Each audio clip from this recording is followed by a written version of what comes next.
একসময় যে কলা গাছ কেটে ফেলে দেওয়া হতো আগাছা ভেবে, আজ সেই গাছই হয়ে উঠেছে বাঁচার ভরসা। নরসিংদীর পথে ঘাটে এখন দেখা মিলছে এমন সব দৃশ্য যেখানে একটি পরিত্যক্ত গাছ রূপ নিচ্ছে সোনার খনিতে। কলা খেয়ে শেষ, এরপর সেই গাছটা আর কিছুই না, এই ধারণা এখন পুরোটাই বদলে গেছে। কারণ এই ফেলনা গাছ দিয়েই এখন চলছে বহু মানুষের সংসার, তৈরি হচ্ছে পণ্য, জৈব সার, এমনকি পৌঁছে যাচ্ছে দেশের গণ্ডি পেরিয়ে বিদেশেও। প্রতি পিস মনে করে আমার তো কিনে নেয় 6 টাকা পিস কিনে নেয়, টাকা আমরা 10 টাকা 12 টাকা এমিলে বিক্রি করে। নরসিংদীর শিলবান্দি, রায়পুরা, বেলাব, শিবপুর সহ কয়েকটি জেলায় দেখা গেছে এক নতুন জীবিকার পথ। কলা গাছ কেটে ফেলে দেওয়ার বদলে এখন সেই গাছের ছাল, কাণ্ড, পাতা সবকিছুই ব্যবহার হচ্ছে। কেউ বানাচ্ছেন জৈব সার, কেউ আবার দড়ি, কেউ পাচ্ছেন রান্নার লাকড়ি। এমনকি গাছের ভেতরের সাদা নরম অংশ অনেক দেশেই খাবার হিসেবে খাওয়া হয়। তাদের কাছে এ তো এক সুস্বাদু পদই। গৃহস্থে যে কলা করে, কলা কাটার পর এই গাছটা ওনারা আইসা কাইটে নিয়ে আসে, আইসা পিস পিস কইরা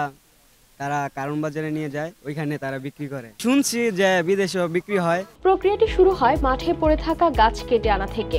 গাছ কেটে প্রথমে খোসা ছাড়ানো হয়, তারপর কাঁধে বা গাড়িতে করে আনা হয় ঘরে।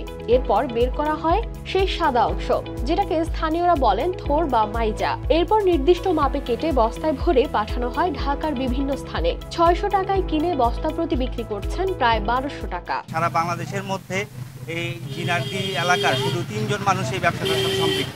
অনেক বেকার যুবক আছে, এই বেকার যুবকের সমস্যাগুলো সমাধান হবে এবং আমি এটাতে ব্যবসায় এরকম পুঁজিও লাগে না। এই পণ্য নিয়ে কাজ করছেন অনেক তরুণ উদ্যোক্তা। তারা এখন কলা গাছ থেকে পরিবেশ বান্ধব ফাইবার তৈরি করে তা রপ্তানি করছেন। এতে যেমন বাড়ছে আয়, তেমনি বাড়ছে কর্মসংস্থান। ফুল হিসাবে কলার গাছ ফারে দাও দিয়ে কাটে, পরে বস্তা প্রিন্ট করে আমি আনানো করি।